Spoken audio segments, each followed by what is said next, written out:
Bonjour. Alors, je suis pas un expert de la communication digitale. Même si mes équipes ce matin font sur la matinale RSE du club d'Alacom font un sujet sur le digital responsable, et c'est un vrai sujet. Je suis pas un expert du digital. Voilà. Merci.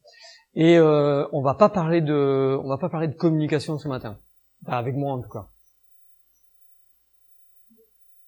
Normalement, il y a un écran noir. Voilà. Ouais, c'est bon. C'est bon, il n'y a rien, donc tout va bien. Donc je vais vous montrer, il voulait pas que je bouge beaucoup. Voilà. Je vais vous montrer deux images. À chacune des images, vous allez réagir spontanément. Ça va? Pas trop dur pour démarrer à 9h15? C'est bon? Allons-y.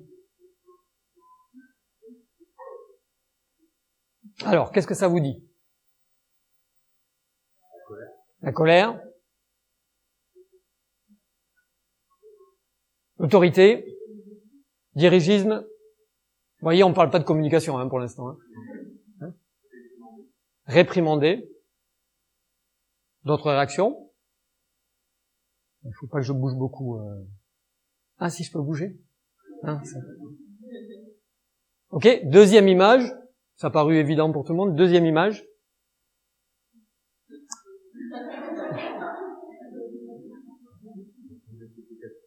Multiplication. Format. Là, on est dans la communication à format. C'est pas bête, 17-24. Ça va? Pas d'autres idées, là? C'est un peu plus compliqué, D'accord, Surtout à 9h15.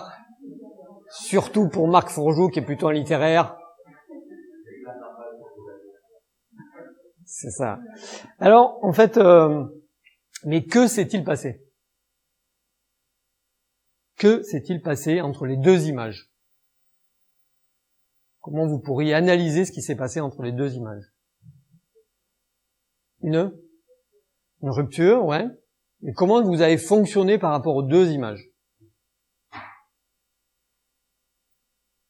La première image, vous l'avez... comment vous avez réagi à la première image? Spontané, tout à fait. Donc, presque plus sur l'émotion, parce que du coup. Et la deuxième image, voilà, deuxième image, on réfléchit un peu plus. Qu'est-ce qu'on peut dire? Qu'est-ce qu'il me demande? Est-ce qu'il faut multiplier? Je suis pas un expert du calcul mental, tout ça. Donc voilà. Donc une image, effectivement, on a tout de suite une vision de ce que c'est et on a une idée et on l'exprime. Et la deuxième image, on se demande. On a ces types d'images là, voilà. Donc tout le monde sait qu'il y a réchauffement climatique. Ouais. Tout le monde le sait, même. C'est vrai, ça va? Est-ce que tout le monde le sait? Ouais, c'est vrai. Donc il y a réchauffement climatique. J'ai pris cette image-là parce qu'elle est connue et tout de suite elle évoque ce qu'elle a évoqué. Et pourtant on fait pas ce qu'il faut faire. Pourtant nous ne faisons pas ce que nous devrions faire. On sait que de toute façon on va vers une trajectoire de réchauffement 3 degrés, 3 degrés et demi. C'est ça notre trajectoire aujourd'hui. C'est pas les 1,5 degré de l'accord de Paris. On en est loin, de par ce que l'on fait, de par nos actions, etc. Pourtant, on sait que si on fait rien, on va à peu près à la catastrophe. Et donc, on va à peu près à la catastrophe.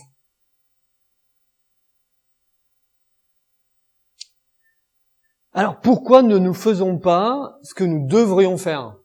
C'est-à-dire prendre les transports en commun, faire plus de vélo, consommer moins d'énergie, manger moins de viande, etc. Mais pourquoi ne faisons-nous pas ce que nous devrions faire? Ça veut dire que quelque part, nous serions irrationnels. Oui, nous sommes un peu irrationnels puisque nous savons ce qu'il faudrait faire et nous ne le faisons pas.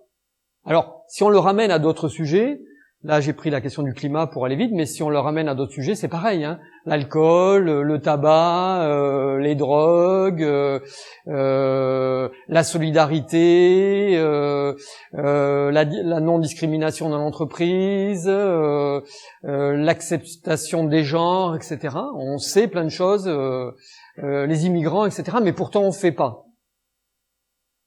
C'est quand même qu'on a un problème. C'est-à-dire qu'on sait ce qu'il faut faire et pourtant on le fait pas.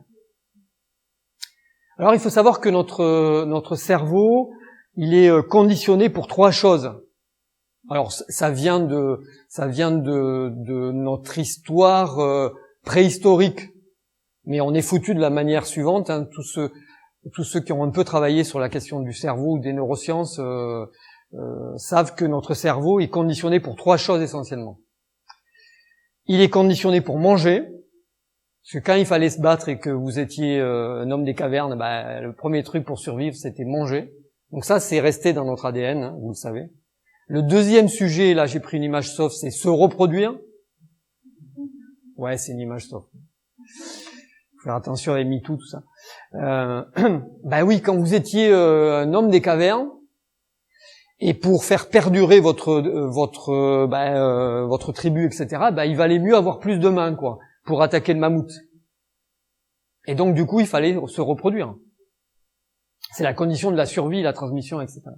Et le dernier sujet, c'était le pouvoir. Parce que l'homme des cavernes, ou la femme des cavernes, son truc, c'était quand même d'avoir le pouvoir sur tout le monde. Comme aujourd'hui, hein, que ce soit l'homme ou la femme dans l'entreprise, c'est quand même avoir le pouvoir, quoi. Hein. Sans parler des hommes politiques, évidemment. Il n'y a pas d'hommes politiques dans la salle ou de femmes politiques dans la salle. Non, c'est vrai. Donc voilà comment est conditionné notre cerveau. Il est conditionné pour ces trois choses. Manger, se reproduire et le pouvoir qui garantissait la survie.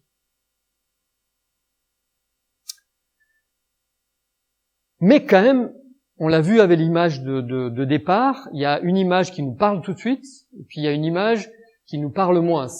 Et on a un cerveau qui est conditionné quand même pour agir, mais dans trois contextes particuliers, à savoir manger, se reproduire et avoir du pouvoir. Mais dans toutes les autres situations, on a besoin de faire changer des comportements. On a besoin, dans une entreprise, d'engager des salariés sur un nouveau projet.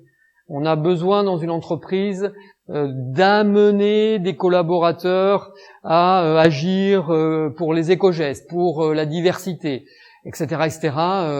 Vous voyez bien tous les sujets que vous connaissez dans l'entreprise, en interne ou en externe, où vous avez besoin de faire changer les comportements, d'engager les citoyens, d'engager les consommateurs dans le lien avec l'entreprise, avec les collaborateurs, avec les dirigeants, etc.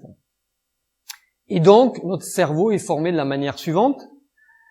C'est évidemment des théories essentiellement américaines, notamment avec cet homme-là, Daniel Kahneman, qui est prix Nobel d'économie en 2007 pour ses travaux. C'est un économiste et un psychosociologue pour ses travaux de la compréhension du fonctionnement du comportement humain, qui a défini en fait que l'individu fonctionnait de la manière suivante avec deux systèmes, le système dit 1 et le système dit 2.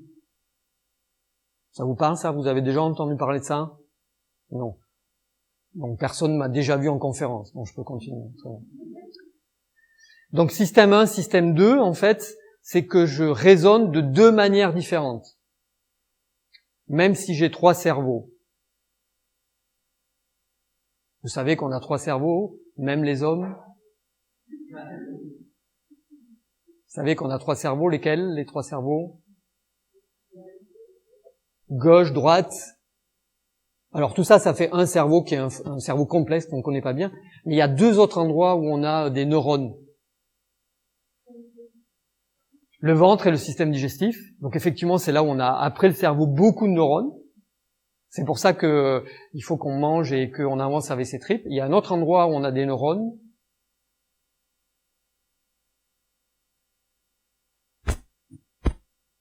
Au cœur. Donc on a beaucoup de neurones là, on a beaucoup de neurones là, et on a beaucoup de neurones là. Petit aparté, quand vous voulez bien communiquer avec des gens, si vous ne parlez qu'en matière de rationalité, vous n'embarquez personne dans vos projets. Si vous ne parlez qu'avec les tripes, pareil, si vous ne parlez qu'avec le cœur. Donc en fait, la question de la communication pour changer les comportements, parce qu'il s'agit de ça avec les nudges, c'est qu'évidemment, il faut savoir parler aux 3 cerveaux et faire que c'est aligné. Je ferme la parenthèse. Donc ce monsieur-là, Daniel Kahneman, prix Nobel d'économie en 2007, il a dit en gros le fonctionnement du cerveau, donc celui-là, on va dire, un peu celui-là et un peu celui-là, il fonctionne de la manière suivante.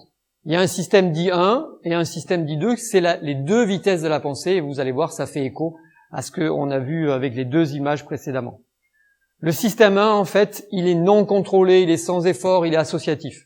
Vous avez vu l'image de la femme, et tout de suite, vous avez reconnu, parce que dans vos mécaniques de pensée, dans vos structurations culturelles, dans vos schèmes, tout ce qui construit de ce que vous êtes, tout de suite, cette image, elle a parlé à tout le monde tout de suite. Et donc, tout de suite, c'est rapide, c'est inconscient, ça exprime même un talent. Ça veut dire que sur le système 1, celui qui réagit vite, si vous aviez été des mathématiciens de talent, en système 2, vous m'auriez donné la réponse à la multiplication. Donc ça aurait exprimé un talent, le système 1. Ceux qui savent coder très vite, par exemple, si on parle de digital, ils ont un vrai talent, et donc du coup, ça passe en système 1, donc c'est quasiment réflexe. Quand vous rentrez dans votre voiture, vous mettez votre ceinture, le matin vous brossez les dents, il y a plein de choses que vous faites en matière de réflexe. Par contre, le système 2, lui, il est plus lent. On a donc un système qui est contrôlé, qui exige des efforts, qui est déductif, qui est lent, qui est évidemment conscient, qui souvent applique les règles. Donc là, je suis en train de vous parler sur un sujet qui est pour la plupart d'entre vous nouveau. Donc vous êtes en train de mobiliser votre système 2. Donc le système 2, il vous fait chauffer le cerveau. D'ailleurs, on dit souvent, tiens, ça surchauffe, ça chauffe. Oui, parce que la consommation des neurones, ça crée de l'énergie. Et donc, quand on est un système 2, quand il faut réfléchir pour amener quelqu'un à une action, à changer de comportement, à adopter un geste qu'il faudrait, si on mobilise évidemment son système 2, ça l'oblige à réfléchir beaucoup, et le cerveau, lui, en fait, il n'a pas envie. Parce que la fonction du cerveau, c'est de maintenir l'équilibre de l'individu et sa survie. Donc chaque fois qu'on va mobiliser le cerveau pour lui demander à faire des choses complexes où la réflexion est nécessaire, évidemment, ça va le mettre dans l'embarras parce que le rôle du cerveau, c'est faire que vous puissiez manger, vous reproduire et avoir du pouvoir. Mais évidemment, le cerveau, lui, en fait, son objectif, c'est de vous maintenir en vie, en santé. Si jamais il y a le feu ou il y a un lion qui arrive dans cette salle, je vous rassure, tout le monde va courir. Il n'y a personne qui va réfléchir en se disant « Alors, est-ce que le lion, je pourrais lui parler de quelle manière, etc. etc. » Donc le rôle du cerveau, c'est de maintenir l'action pour aller vite. Et donc il fonctionne de cette manière-là. Alors là, du coup, vous comprenez bien que dans l'entreprise, en matière de communication, on vient quand même pour vous faire plaisir. Vous dites, mais pourquoi je balance en permanence des messages et les gens n'agissent pas? Déjà parce que vous balancez des messages trop complexes. Parce que la réflexion n'amène pas à l'action. La réflexion n'amène pas à l'action. Donc ça, c'est un Américain qui s'appelle Kistler qui a démontré ça depuis très très longtemps, en 1957. La réflexion n'amène pas à l'action. Ce sont nos actes qui nous amènent à penser. Alors évidemment, quand on est des communicants, on a des a priori. C'est-à-dire qu'on se dit, pour qu'un message passe, il faut que je balance de l'information, de la publicité, etc., etc. Or, on voit bien que c'est pas comme ça que ça se passe, en fait. Il faut savoir que le cerveau choisit toujours la facilité pour la raison que j'ai évoquée tout à l'heure. Et vous le voyez bien. Chaque fois qu'on vous prend par la main, c'est génial. Chaque fois qu'on vous amène à réfléchir, c'est plus complexe. Ça prend plus de temps, ça demande plus d'énergie, de concentration, etc., etc. Donc en fait, quand l'individu est confronté à un choix, est-ce que je dois agir pour le climat ou pas, je prends mon vélo ou pas, etc., etc., qu'est-ce qui se passe? Quelle incitation on pourrait mettre pour aider l'individu à prendre la bonne décision? Mais pourquoi je continue à fumer alors que la bonne décision, c'est de m'arrêter de fumer? Pourquoi je prends pas une assurance vie pour mon futur ou une mutuelle aux États-Unis, Aux États-Unis, tous les travaux de Daniel Kahneman et puis d'autres que j'évoquerai peut-être tout à l'heure se sont rendus compte qu'en fait, il y avait beaucoup de choix des Américains qui ne s'opéraient pas. En question de santé, obésité, on voit très bien. Mutuelle, voilà, il y a la sécurité sociale aux États-Unis, n'a rien à voir avec celle de la France. Donc pourquoi ils ne prennent pas une mutuelle pour garantir leur retraite future? Il y a plein de choix qui étaient incompréhensibles.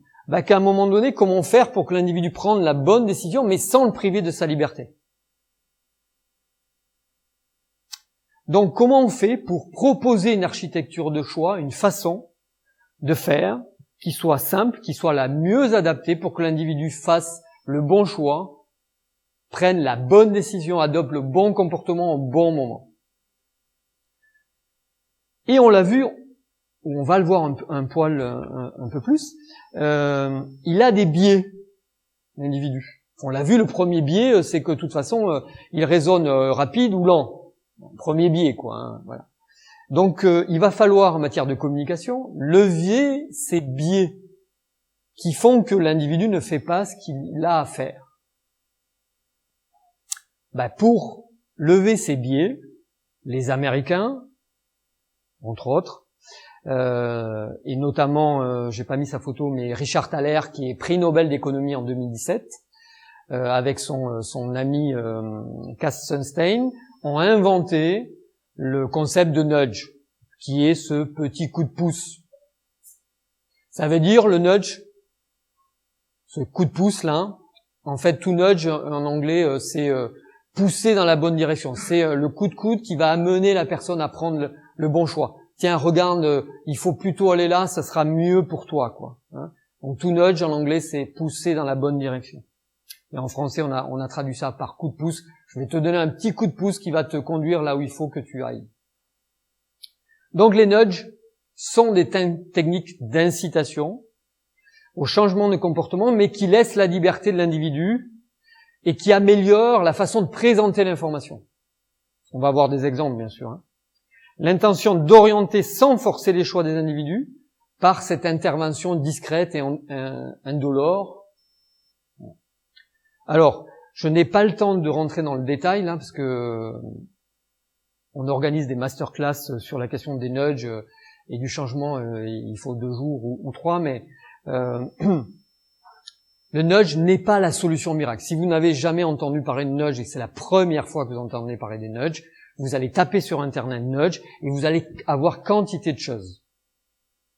Nous, on appartient à une association française qui s'appelle Nudge France. Il y a quantité de choses, mais ce n'est pas la solution miracle à tout. Hein. Il y a d'autres façons de faire changer les comportements. Là, en l'occurrence, on a un petit coup de pouce de plus qui s'appelle nudge. Donc, le nudge, c'est ce petit élément dans l'environnement, on va voir, qui attire notre attention, qui embarque notre cerveau avec son système 1 et qui nous amène à prendre la décision, le choix qu'on lui demande facilement parce que le cerveau, du coup, a moins à réfléchir. Et donc, voilà des exemples de nudge que vous connaissez tous. Le fait de pouvoir suivre avec son smartphone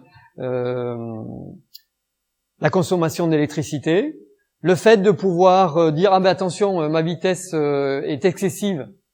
Là du coup j'affiche la vitesse. Vous avez 90% des conducteurs qui passent en dessous des 50 km/h. Ça marche tout le temps. Et là c'est pour montrer qu'il faut arrêter de manger des saloperies. Donc bon. J'espère qu'il n'y a pas trop de saloperies à midi d'ailleurs. Donc ça c'est des nudges. C'est une façon de donner une information rapide au moment où vous êtes confronté à la pratique et qui met en œuvre le processus de système 1. Donc voilà des nudges. Donc la définition que moi je donne au nudge, c'est en fait le facilitateur et un accélérateur décisionnel. Et donc c'est le meilleur ami de notre cerveau, parce qu'il permet au cerveau de mobiliser son système 1, il n'a pas à réfléchir, et on l'amène à agir. Donc j'ai pas le temps d'ouvrir la question qui s'appelle éthique et manipulation, mais il y a des sujets éthique et manipulation, je n'ai pas le temps de les ouvrir, je les referme donc. Mais il y a des sujets. Donc il faut lever ces biais cognitifs. Donc on va aller voir quelques biais cognitifs, et après on verra quelques exemples de nudge, et vous aurez tout compris, et j'en aurai terminé. Les biais cognitifs, en fait, ça permet de répondre à deux questions. Mais qu'est-ce qui freine l'adoption du comportement attendu? Qu'est-ce qui fait que je ne ferme pas la porte alors qu'il faudrait que je ferme la porte? Qu'est-ce qui fait que je nettoie pas les WC alors que je devrais nettoyer les WC parce que je sais qu'il y a quelqu'un derrière? Je dis ça parce que c'est des exemples sur lesquels on travaille, que ce soit pour des PME ou pour un sujet qui s'appelle la SNCF sur des comportements pour les risques attentats. Mais qu'est-ce qui fait que il y a des comportements qui sont attendus qui ne se réalisent pas? Qu'est-ce qui nous empêche de prendre la bonne décision? C'est ces biais. Alors il y a plusieurs biais. Je passe vite. Il y a des biais de modèle mental, notamment la disponibilité mentale. C'est à un moment donné où on va agir que si on fournit l'information au bon moment, on va se décider. Et tout ce qu'on nous a dit avant va plus servir à grand chose, quoi. La confirmation. Le biais de confirmation, c'est que je ne lis et je ne trouve que les informations qui confirment ce que je pense d'un sujet. Les climato-sceptiques, j'ai pris cet exemple-là parce qu'on a parlé du climat, eux, ils ne lisent que les articles qui traitent de climato-scepticisme. Et rien d'autre.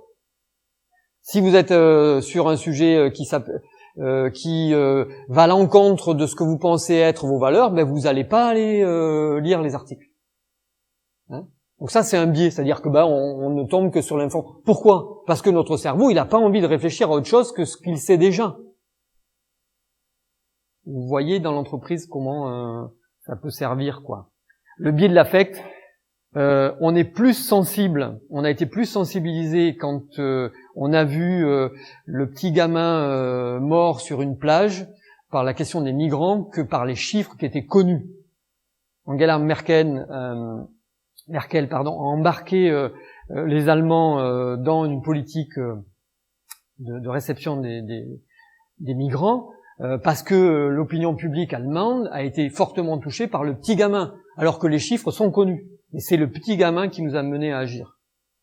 Donc évidemment que, en matière de communication, ça fait écho, le poids de l'image émotionnelle a une force, évidemment, pour passer à l'action. Il y a d'autres biais, celui-là il est super connu dans l'entreprise, et même chez les étudiants, c'est le biais d'inertie, quoi. Que surtout rien ne change, quoi. Mais pourquoi? Parce que le cerveau, il n'a pas envie de se fatiguer à changer. Il me reste combien de minutes 5 minutes, merci. Alors donc je laisse tomber ça, voilà. Il y a un autre biais pour vous montrer des nudges, un autre biais qui est très connu, c'est l'aversion à la perte. Ça c'est terrible sur la compréhension de la nature humaine. C'est-à-dire en fait, on va agir plus parce qu'on craint de perdre 100 € que d'espérer de gagner 100 €. C'est dingue. C'est-à-dire que ce qui nous fait peur, c'est la perte. C'est normal parce que quand nous étions dans la caverne, notre peur, c'était de perdre sa vie, de pas manger, etc. C'est ça qui nous motivait. Donc, vous voyez bien dans l'entreprise, alors ça, c'est, pour la nature humaine, c'est grave, quoi. Ça veut dire que, il vaut mieux dire, si tu fais pas la rénovation énergétique, tu vas perdre 100 €, plutôt que de dire, profite de rénover, tu vas gagner 100 €, quoi. Ça marche moins bien. C'est juste terrible. Je passe vite. L'autre biais qui est très connu, c'est le temps présent. Ce qui m'intéresse, c'est ce qui se passe ici et maintenant, et pour moi. Donc vous comprenez bien que sur les sujets qui demandent à se projeter en matière de stratégie, quand on est dans une entreprise, notre stratégie à 20 ans ou à 5 ans, c'est celle-ci. Oui, mais moi, ce qui m'intéresse, monsieur, c'est mon salaire maintenant et mes conditions de bien-être aujourd'hui. Donc, votre histoire de je vais gagner ça dans 2 ans, non. Mais parce que c'est un biais, tout simplement. Alors, il y a des biais d'action qui est la surconfiance, c'est-à-dire, et l'optimisme. En gros, ça veut dire que de toute façon, ça n'arrivera pas à moi, ça arrivera qu'aux autres. Donc moi, j'aurai pas le cancer, c'est les autres. Moi, je risque rien quand je conduis ma voiture. Les mauvais chauffeurs, c'est plutôt les femmes, et c'est donc les autres. Et donc, il faut des nudges. Le premier nudge connu, et je passe vite et vous trouverez la littérature sur le sujet, c'est l'option par défaut. L'option par défaut, c'est l'imprimante calibrée. Mais pourquoi les gens, ils impriment en couleur et en noir et blanc? Ils le font pas d'eux-mêmes, donc on va leur trouver un biais. On va trouver un système pour lever ce biais d'inertie. On va programmer de manière automatique le recto verso, le noir et blanc. Je n'ai donc plus à réfléchir de chercher où se trouve le recto, le machin. C'est programmé d'avance. Donc le choix qu'on me propose, il est d'avance pour le bon choix. J'ai pas à réfléchir, j'imprime en recto verso, noir et blanc. L'autre sujet par défaut, et qui est un nudge, parce que ça a été pensé comme ça, c'est le don d'organes. Avant, ce n'était pas obligatoire. C'est devenu obligatoire parce qu'à un moment donné, il n'y avait pas assez de donneurs d'organes, alors qu'on savait que c'était important de donner pour sauver des vies. On n'y arrivait pas. Donc on a changé ce qu'on appelle l'architecture de choix. On dit dorénavant, le don d'organes est obligatoire. Donc le cerveau, il n'a pas à réfléchir. Si vous ne voulez pas donner votre organe, vous devez lire le petit truc en petit, vous devez écrire, etc., etc. Donc personne ne le fait, ou très très peu. Ceux vraiment qui sont convaincus. Les normes sociales, ça c'est un vecteur important, c'est-à-dire que l'individu, il agit parce que si on lui dit 90% des visiteurs ont laissé leur table propre, la probabilité que les gens vont laisser leur table propre est plus forte que si on a mis une affiche qui dit attention, tu vas être puni si tu nettoies pas ton truc. Bon, je vous le fais simple. La science, je passe vite. Le cadrage, pour lever le biais, c'est l'option qui facilite la décision. Si en début de caisse vous mettez du junk food, tout le monde va prendre des barres chocolatées et sucrées qui sont pourries. Si à la cantine vous commencez à mettre des légumes, vous avez plus de chances que les gens prennent les légumes et des fruits au début que si vous les mettez à la fin, parce que au début ils auront pris la charcuterie. Donc cette façon de montrer, de mettre en avant l'information et du coup le produit va inciter et va faciliter mon cerveau. Le cerveau, il a plus à réfléchir. De fait, c'est au début, je prends des fruits et des légumes. Si ça avait été à la fin, j'aurais pas pris des fruits et des légumes. Le retour d'information, je passe vite. Celui que vous connaissez tous comme étant un nudge, c'est évidemment la mouche dans les urinoirs masculins. Tout le monde a entendu parler de la mouche. Voilà. Donc ça a été théorisé après comme un nudge, mais c'est bien un nudge. C'est simplement qu'à un moment donné, ils sont dans l'aéroport, dans les toilettes de l'aéroport public masculine, évidemment, de l'aéroport public de Rotterdam, ils se sont rendus compte que les toilettes étaient toujours sales, parce que évidemment les hommes ne faisaient pas attention et voilà. Donc ils se sont dit mais comment on fait? Et ils avaient beau mettre un message, et vous voyez bien dans l'entreprise que ça peut donner, je mets un message, laissez ces toilettes propres, etc. Ça ne marchait pas. Et donc, ils se sont dit, si on mettait un petit accélérateur décisionnel, une petite mouche, là, j'ai mis une scie pour faire plaisir, mais une petite mouche, qui fait que, du coup, ça mobilise le cerveau système 1 de l'individu, qui n'a plus à réfléchir, il se rappelle juste que quand il était petit avec son tuyau, il s'amusait à viser, et ben voilà. Donc, ils ont réduit de 80% le prix du nettoyage des toilettes publiques de l'aéroport de Rotterdam. Alors les Japonais ont fait ça au moment du mondial, évidemment. C'est japonais, mais ça marche très très bien. Rassurez-vous, à côté c'est propre. Hein. Nous on a fait ça. Hello commençait par m'ouvrir, fermé pour terminer, bye. Oura, je profite d'une cuvette propre. Voilà, on a fait ça. Ça vous connaissez. Il y a plein d'exemples qui vont arriver. L'autre truc qui agit sur l'émotion et l'affect, c'est les escalators et les marches qui font de la musique. Ça, c'est un nudge. Il vaut mieux marcher. Donc, comment on fait pour présenter une information, un système qui fait que, on a mis des marches. Et ça, c'est un projet pour les Jeux Olympiques 2024 à Paris, puisque les Jeux Olympiques 2024 à Paris, il y a une équipe qui a travaillé sur les nudges pour respecter les éco-gestes. Et donc ça, c'est un des projets qui sera mis en œuvre pour que pendant les Jeux Olympiques à Paris, les gens arrêtent de prendre l'ascenseur et puis marchent. Parce que la marche, c'est mieux pour la santé que prendre les ascenseurs. Merci, excusez-moi. Oh, c'est bon.